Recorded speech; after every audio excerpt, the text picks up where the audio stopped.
Hello student, मैं सीमा महाजन आज आपको maths book Ganita Manjari chapter 2 introduction of the linear polynomial end of the chapter exercise 2 करवा रही हूँ। तो हमने ऑलरेडी 1 से लेकर 7 तक क्वेश्चंस आपने कर लिए होंगे और वो आपको अच्छी तरह से समझ आ गए होंगे। तो अब हम नेक्स्ट क्वेश्चन नंबर 8 पे आ रहे हैं। If the temperature of the liquid can be measured in Kelvin unit as xk and its Fahrenheit unit as y degree f. The relation between the two systems of the measurement of the temperature is given by the linear equation y is equal to 9 by 5 x minus 273 plus 32 degree. तो आपने क्या find करना है? देखो इसमें हमें starting में दिया हुआ है कि जो लिक्विड का टेम्परेचर आप केल्विन यूनिट में मेजर करते हो और जो आपके पास टेम्परेचर जो है दूसरा जो फ़ारेनहाइट यूनिट में आप वाई डिग्री फ़ारेनहाइट में आप इसको टेम्परेचर को मेजर करते हो। तो उसने कहा कि आपने एक लीनियर इक्वेशन आपके दी हुई है y is equal to 9 by 5 x minus 273 plus 32 दी हुई है।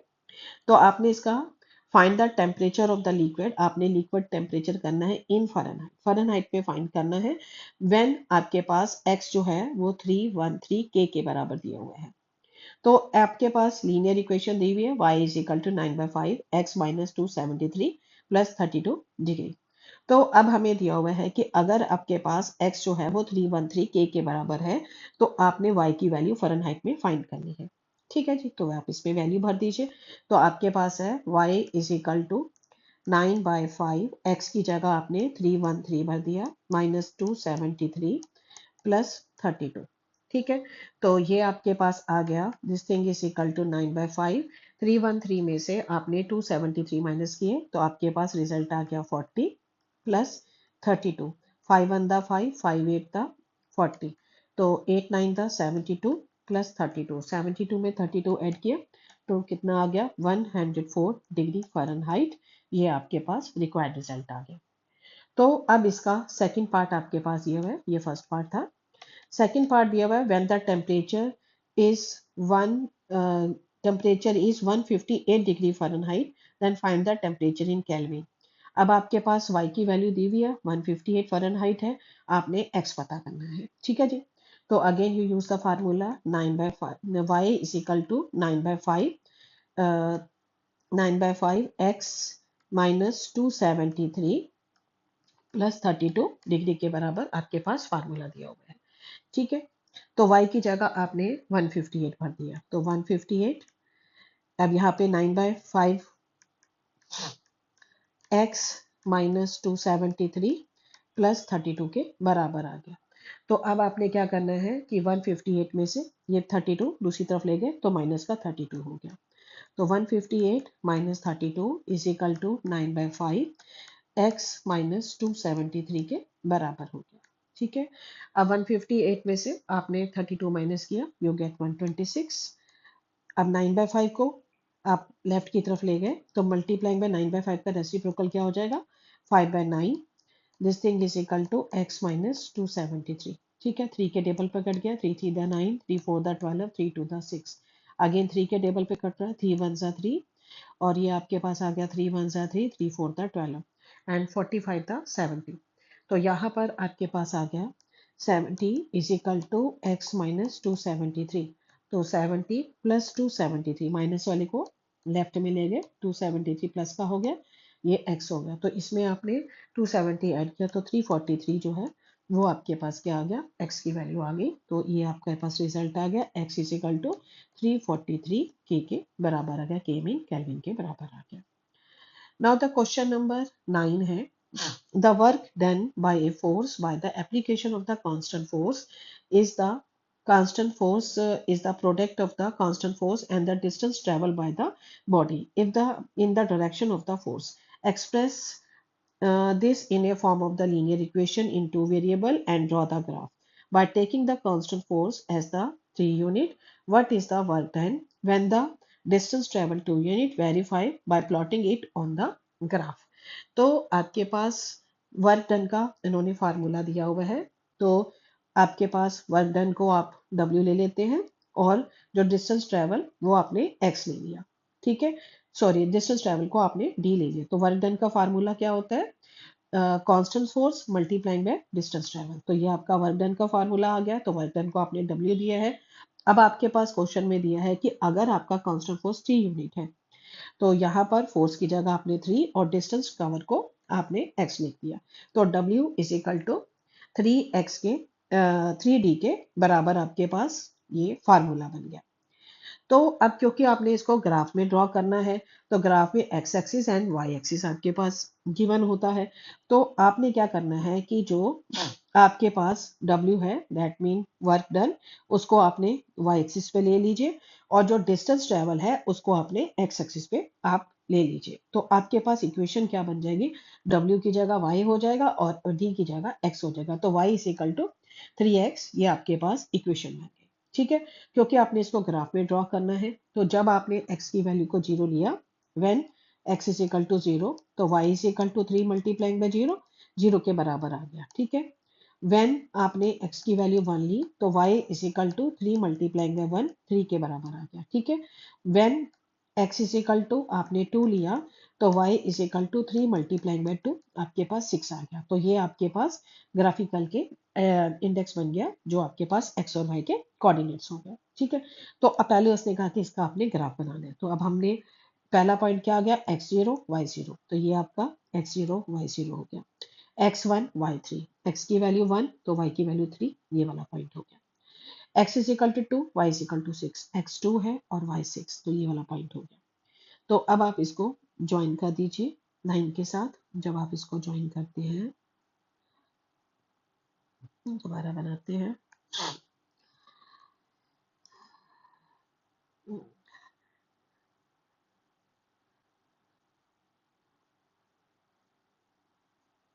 थोड़ा सा टेढ़ा बन गया है, एक बार फिर से बनाते हैं। तो यहाँ से 0 से स्टार्ट किया, और ये 3 से और ये 6 पॉइंट से, ये वाले इस जो पॉइंट्स आपने लगाए हैं इससे पास करते हुए आपने एक लाइन ड्रॉ कर दी। ठीक है जी, तो ये आपके पास इसका ग्राफ बन गया। ठीक है जी, अब उससे हमें कहा कि आपने ड्रॉ करना है, ड्रॉ द ग्राफ, आपका काम हो गया। By taking a constant force as the 3 unit, what is the work done when the distance travel is 2 unit? Distance यानी कि जब आपके पास x2 यूनिट है, ये आपके पास x2 यूनिट है, तो उसने कहा तो कितना वर्क डन होता है? तो चेक करके देखते हैं जी कितना वर्क डन होता है। तो आपने यहाँ से 2 से एक स्ट्रेट लाइन ड्रॉ की। ठीक है, और आपका एक्स एक्सिस पे ये हो गया, और वाई एक्सिस पे इधर से आपने एक और स्ट्रेट लाइन ड्रॉ की। तो आंसर कितना आ गया? 6 यूनिट के बराबर रिजल्ट हो जाता है। तो verify plotting on the graph, तो आपने ग्राफ में जो प्लॉट किया, तो ये आपका रिक्वायर्ड रिजल्ट हो गया। तो आपको ये समझ आ गया होगा। ठीक है, तो ये जो आपके पास ग्राफ बना, तो y is equal to 3x का ग्राफ बना।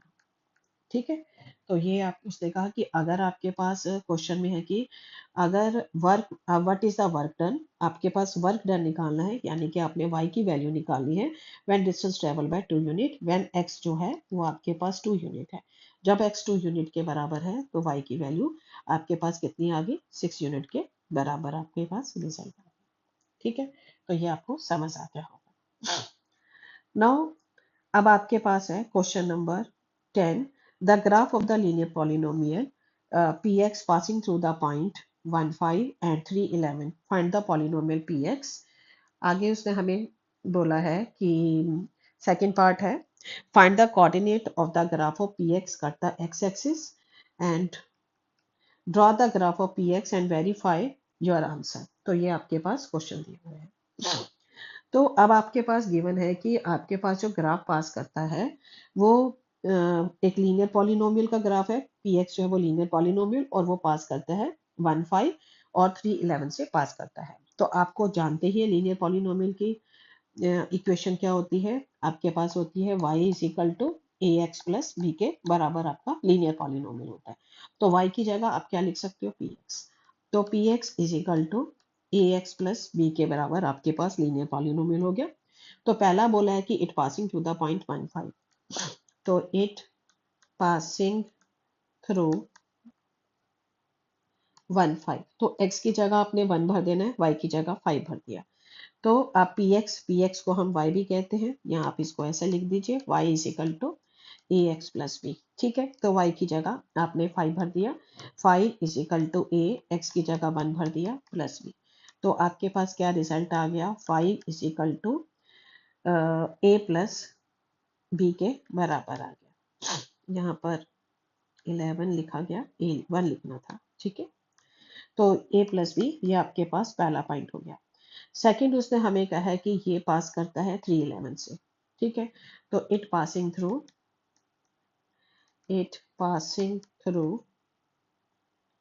311। ठीक है, तो आप जहां y है उधर 11 भर दीजिए, x की जगह 3 भर दीजिए, 3a प्लस बी के बराबर, ये आपके पास सेकेंड इक्वेशन आ गई। ठीक है, तो अब हमने a और b की वैल्यू को फाइंड करना है। ठीक है, तो अब हमारे पास है पहली इक्वेशन आ रही है a प्लस बी 11 के बराबर 5 के बराबर आ रहा है, और 3a प्लस बी 11 के बराबर आ रहा है। ठीक है, तो आप इसको सब्ट्रैक्ट कर दो तो b खत्म हो जाएगा, तो बाय सब्ट्रैक्टिंग, तो ये माइनस माइनस ये माइनस, ये तो b खत्म हो गया। तो यहाँ पर क्या आ गया आपके पास, माइनस का 2a, 11 में से 5 गया -6, -11 में से 5 गया -6, तो यहाँ माइनस से माइनस कैंसिल, तो a की वैल्यू क्या आ गई, 6/2 इज इक्वल टू 3, तो a आपके पास 3 के बराबर आ गया। अब आपने क्या करना है, put a is equal to 3 in first में कर देना है। Put a is equal to 3 in first में कर दिया, तो 5 a की जगह 3 प्लस b भर दिया, तो 5 minus 3 is equal to b, तो b की वैल्यू आपके पास क्या हो गई, 2 हो गई, ये b हो गया और ये आपके पास a हो गया। तो लीनियर पॉलिनोमियल आपके पास क्या थी, आपके पास थी px is equal to ax plus b, ये आपके पास था p x x is equal to A की जगह आ गया 3x और b की जगह आपने 2 भर दिया, तो ये आपके पास लीनियर पॉलिनोमियल आपके पास आ गए। ठीक है जी, तो उसने पहला बात बोला है कि आपने find the linear polynomial px, तो px आपने पता करना था, वो आ गया। Find the coordinate where the graph px cut the axis, अब पहले आपने इसका ग्राफ बना लेते हैं। ठीक है, तो अब आपके पास px को आप y भी कह सकते हो। ठीक है, तो then you can write y is equal to 3x plus 2, तो आपने ग्राफ के लिए पॉइंट्स ले लीजिए, दिस इज x और y। ठीक है, when x is equal to 0, जब आपने x 0 लिया तो y की वैल्यू कितनी आ गई, 3 मल्टीप्लाइंग बाय 0 प्लस 2, तो y की वैल्यू आपके पास 2 आ गई, x 0 y की 2। When x is equal to 1 लिया, when x is equal to 1, then y is equal to 3 multiplying by 1 plus 2, तो 3 and 2 5 आ गया। ठीक है, तो ये चीज 3 and 2 5। ठीक है, इसको 5 लिख लेते हैं। तो अब आपने इसका ग्राफ बना लीजिए, x 0 है तो y की वैल्यू 2 आ गई।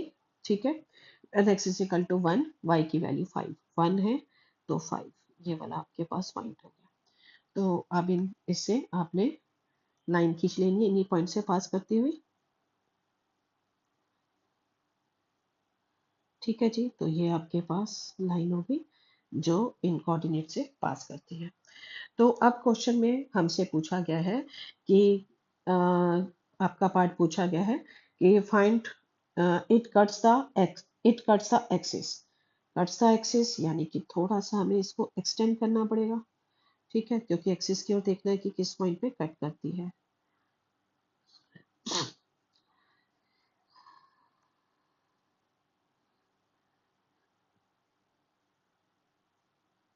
थोड़ा सा इसका दोबारा बनाते हैं।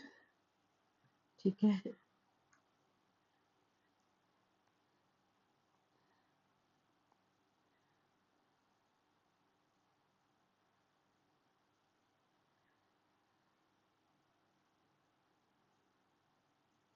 ठीक है, तो ये आपके पास इसका ग्राफ बन गया।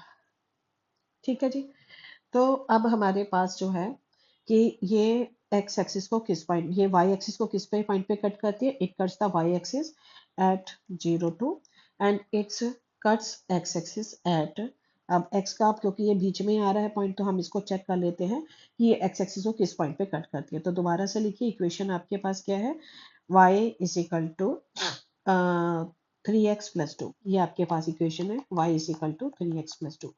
अब उसने कहा it cuts the X axis, तो एक्स एक्सिस के लिए जब भी आपने कट करना है तो इसका वाई जीरो होता है। ठीक है, इट कट एक्स एक्सिस, तो विच इम्प्लाइज इसका वाई क्या होगा, जीरो होगा। तो zero is equal to 3x+2, तो 3x की वैल्यू कितनी आ गई, -2, तो x की वैल्यू कितनी होगी, -2/3।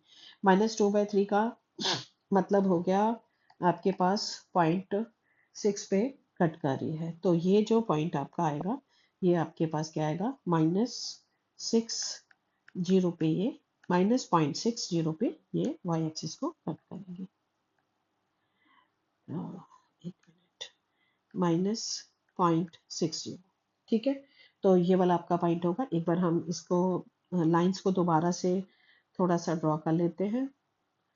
इसकी थोड़ी सी लाइन जो है वो ठीक नहीं बनी, तो ये 2 से पास करते हुए लाइन होगी। ठीक है, तो ये कुछ ऐसे जाएगी लाइन। ठीक है, क्योंकि ये ग्राफ पेपर नहीं है तो ग्राफ पेपर पूरा एक्यूरेट डायग्राम बनता है। ठीक है, तो ये आपके पास कुछ ऐसा बनेगा डायग्राम। फिर रब हो गया, एक बार फिर से ड्रॉ कर लेते हैं।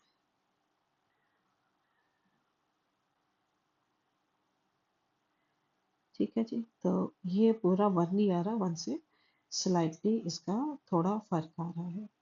ठीक है, ये 0.5 ये हो गया, और 0.5 से थोड़ा सा ये आपके पास याद आ रहा है। ठीक है, तो ये 0.60 ये आपके पास लाइन आ गई कि ये एक्स एक्सिस को कट कर रही है। It cut x axis eight 0.60। तो जो थर्ड पार्ट बोला है उसमें आपके पास क्वेश्चन में है draw the graph P X and verify your answer. ठीक है, तो अब आपने इसका ड्रॉ करना है, ये आपने ग्राफ को ड्रॉ कर लिया। अब ये आपने बताना है कि एक्स एक्सिस को किस पॉइंट पे कट कर रही है एंड वाई एक्सिस को किस पॉइंट पे कर रही है। तो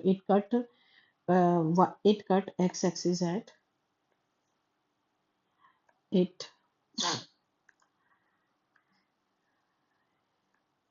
it cut it cut x axis at -0.6 and 0 and y axis at आपको y axis पे कितना 0 2 पे कट कर रहा है। ठीक है, 0 and 2, तो ये आपका रिक्वायर्ड रिजल्ट हो गया। तो आपको ये अच्छी तरह से समझ आ गया होगा। ठीक है, नेक्स्ट आपके पास क्वेश्चन आ रहा है, क्वेश्चन नंबर 11। तो क्वेश्चन नंबर 11 में आपके पास दिया हुआ है px is equal to ax plus b and qx is equal to cx plus d, the two linear polynomial such that p of 0 5 के बराबर है। The polynomial of px minus qx cut the x-axis at 3 0. The sum of the px plus qx is equal to 6x plus 4 for all real x. Find the polynomial px and qx को अपने find करना है। ठीक है जी, तो आपके पास जो है पॉलिनोमियल पी एक्स आपके पास दिया हुआ है ए एक्स प्लस बी। तो आपके पास दिया हुआ है this is the P X is equal to A X plus B and Q X जो है वो आपके पास दिया हुआ है सी एक्स प्लस डी के बराबर दिया हुआ है। ठीक है, टू पॉलिनोमियल। अब आपके पास दिया हुआ है कि पी ऑफ जीरो जो है वो 5 के बराबर है, तो x की जगह 0 भरो, तो P of zero is equal to A, X की जगह 0 भरा प्लस बी। अब पी ऑफ जीरो 5 के बराबर है, तो 5 is equal to A zero था 0, 0 प्लस बी, तो बी की वैल्यू कितनी होगी, 5 के बराबर होगी। तो पी एक्स आपके पास क्या बन गया, this is A X, B की जगह आपने 5 भर दिया। ठीक है, नेक्स्ट उसने हमें कहा है कि आप पहले थर्ड पार्ट देख लो। The sum of the P X and Q X is equal to 6x plus 4 for all real number. ठीक है, now sum of P x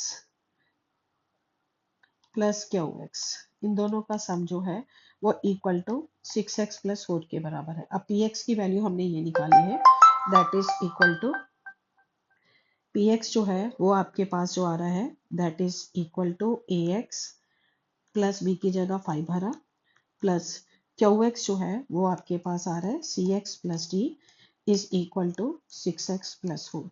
तो यहाँ से आप क्या कर सकते हो, ये x और ये x है, इसको कॉमन ले लिया तो a+c और यहाँ पर आ गया 5+d is equal to 6x+4 के बराबर आ गया। ठीक है, तो अभी आपने क्या करना है कि इसको कॉफिशेंट ऑफ एक्स को इसके कॉफिशेंट के, क्योंकि दोनों ही लीनियर पॉलिनोमियल जब आपस में बराबर हो तो हम क्या करते हैं कि इसके एक्स के कॉफिशेंट को इसके जो राइट हैंड साइड के एक्स के कॉफिशेंट के बराबर करते हैं।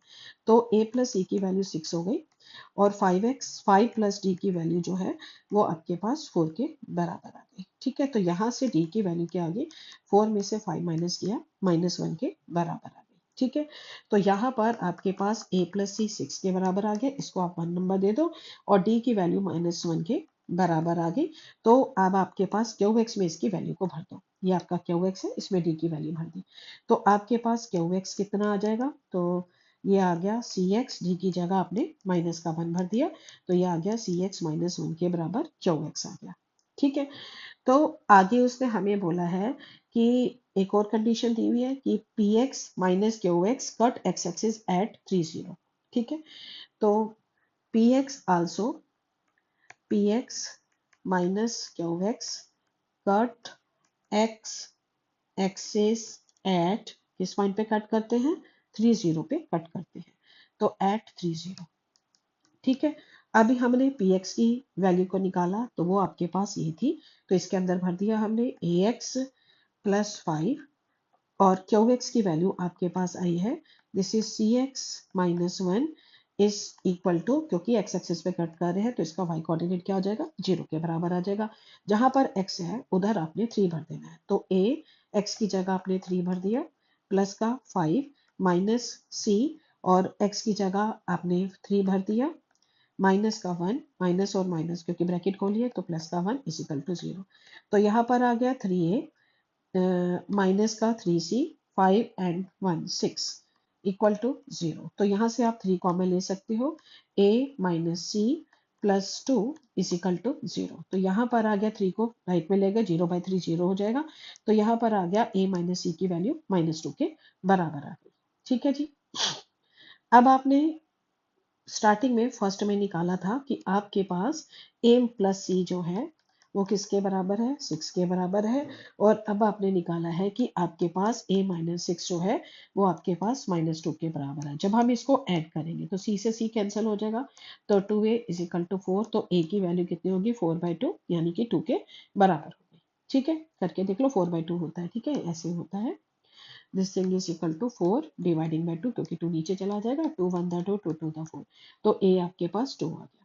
अब put the value of a को आपने, ये फर्स्ट इक्वेशन थी, इसके अंदर भर देना है, तो put a is equal to 2 in first, तो a की जगह आपने भर दिया 2 + 6 is equal to 2 + c is equal to 6, तो c की वैल्यू 6 में से 2 गया 4। ठीक है, तो अब उसने हमें बोला है कि आपने क्वाड्रेटिक पॉलिनोमियल पता करना है, तो आपसे पूछा क्या गया है, you have to find the quadratic polynomial px and qx। तो हमारे पास जो है px जो था वो हमारे पास निकला था, अभी हमने निकाला था ax+5, तो px is equal to ax+5, तो a की जगह आपने 2 भर देना है, 2x+5, और जो qx है वो हमारे पास था cx+d, this thing is cx+d, तो c की जगह आपने इसकी वैल्यू भर दी, तो c आपके पास आया है 4x, और d की वैल्यू अभी आपने निकाली थी, वो आपके पास क्या थी, वो -1 के बराबर थी, तो यहाँ पर -1, तो ये आपके पास px हो गया। ठीक है, दिस इज द px, और ये आपके पास क्या हो गया, qx, तो ये आपके पास रिक्वायर्ड रिजल्ट हो गया। तो आपको आ रहा होगा समझ, एक से दो बार आप दोबारा इस क्वेश्चन को देख लो, आपको बड़े आराम से समझ आ जाएगा। तो नेक्स्ट आप क्वेश्चन देखिए, हमारे पास क्वेश्चन नंबर 12 है, look at the first 3 stages of the growing pattern of the made hexagon made using the matrix. A new hexagon get added at the every stage, which share the side with the last hexagon of the previous stage. Draw the next two stages. How many matrices will be required for these stages? देखो, उसने पहली stage हमें दी हुई है, पहली stage में hexagon में 6 matrix का यूज हुआ। अब उसने कहा कि हेक्सागोन की एक साइड को लेकर दोबारा आपने हेक्सागोन बनाना है, तो हमारे पास इसमें 11 मैस्टिक्स का यूज हुआ। थर्ड स्टेज में दोबारा हेक्सागोन बनाना है उसकी एक साइड को लेकर, तो अब हमारे पास मैस्टिक्स कितनी होगी, 16 मैस्टिक्स यूज हो गई। अब दोबारा बनाना है हेक्सागोन यानी 4 स्टेट्स, तो उसमें हमारे पास कितनी मैस्टिक्स यूज हुई, 21 मैस्टिक्स यूज हुई। जब हमारे पास फिफ्थ स्टेट्स होगी फिर दोबारा हेक्सागोन बनाना है, तो इसमें कितनी होगी, 26 होगी। तो यानी कि जब हमने पहला बनाया उसमें 6 यूज हुई थी, तो दूसरे में हमारे पास 6 + 5 यानी कि 11 यूज हुई। नेक्स्ट में हमारे पास हो गया 6 + 5 + 5 यानी कि 6 plus 2 multiplying by 5। This thing is 6 + 2 multiplying by 5, इसको ऐसे भी लिख सकते हैं। ठीक है, नेक्स्ट में हमारे पास क्या हुआ, 6 + 5 + 5, फिर 5, 3 बार 5 हो गया। ठीक है, यानी कि हमारे पास आ गया 6 + 3 मल्टीप्लाइंग बाय 5। ठीक है, तो यहाँ से आ गया आपके पास 21 हो गया। तो फिफ्थ स्टेज में हमारे पास कितनी होगी, 6 + 5 + 5 + 5 तो 4 बार 5 ये हो गया। तो यानी कि 6 multiplying by 4 multiplying by 5, 6 plus, sorry plus आना था, this thing is 6 + 4 multiplying by 5। यानी कि पहला वाला जो है this is the first stage, A1 ले लेते हैं, ये सेकंड स्टेज A2 ले लेते हैं, ये थर्ड स्टेज इसको हम A3 ले लेते हैं। ठीक है, ये फोर्थ स्टेज इसको हम A4 ले लेते हैं, और ये हमारे पास फिफ्थ स्टेज है A5 ले लेते हैं। तो हमारे पास पैटर्न कैसे आया, तो A1 यानी कि फर्स्ट मैच जब हमारे पास फिक्स्ड हेक्सागोन था उसमें नंबर ऑफ मैसेज 6 यूज हुई। सेकेंड में हमारे पास कितनी हुई, 11 हुई। तो 11 को हम क्या लिख सकते हैं, दैट इज 6 + 5 मल्टीप्लाइंग बाय 1। ठीक है, तो थर्ड में हमारे पास कितनी हुई, दैट इज 6 + 2 मल्टीप्लाइंग बाय 5। तो 6 + 5 मल्टीप्लाइंग बाय 2 लिख सकते हैं। फोर्थ में कितनी होगी, 6 + 5 मल्टीप्लाइंग बाय 3। तो फिफ्थ में कितनी हुई हमारे पास, फिफ्थ में आपके पास हो गया that is equal to 6 + 5 multiplying by 4। देखो, अगर फर्स्ट में है तो 6, इसको हम ऐसे भी लिख सकते हैं, फर्स्ट में that is equal to 6, this is 6 + 5 multiplying by 0। First में 0, सेकेंड में 5 मल्टीप्लाइंग बाय 1 हो गया, थर्ड में 5 मल्टीप्लाइंग बाय 2, फोर्थ में 5 मल्टीप्लाइंग बाय 3, एंड फिफ्थ में 5 मल्टीप्लाइंग बाय 4, ऐसे चल रहा है। तो nth में 6 तो सभी के साथ ही है। ठीक है, तो nth में कितना हो जाएगा, दैट इज 6 + 5 मल्टीप्लाइंग बाय, अगर 4 है, अगर फिफ्थ है तो 4 यानी एक कम आ रहा है, अगर n है तो n-1। ठीक है, तो इतनी हमारे पास मैट्रिक्स यूज हुई। ठीक है, तो उसने कहा कि इसका पैटर्न बताओ। तो रूल आपने क्या यूज किया कि जिसमें हमारे पास nth में यूज हुई, nth स्टेज में कितनी यूज हुई, तो हमारे पास स्टेज में जो रूल बना, रूल जो हमारे पास यूज हुआ that is equal to 5 plus, sorry 6 plus, जो रूल हुआ that is equal to, this thing is equal to 6 + 5 multiplying by n-1। तो आप क्या लिख सकते हो, 6 + 5n-5, यानी कि आपके पास हो गया, this thing is equal to 6 में से 5 गया, 1 हो गया। ठीक है, तो आपके पास हुआ 1 + 5n, यानी कि 5n + 1, ये आपके पास इसमें मैट्रिक्स में रूल यूज हुआ। ठीक है जी, तो ये वाला आपका पास रूल हो गया। Find the number of rules, find the rule, आपने रूल पता करना है तो रूल आपके पास ही हो गया, यहाँ पर हम लिख लेते हैं, दिस इज 1 + 5n, ये आपके पास रूल हो गया। तो उसने कहा how many matrix will be required for 15 stage.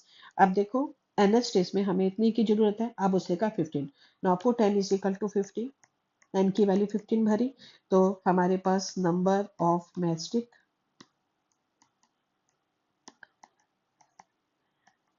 Is equal to, this is 1 + 5, n की जगह अपने 15 भर दिया, तो 15 5 द 75 में 1 ऐड किया, 76, तो आपके पास 76 मैट्रिक्स की यूज हुई।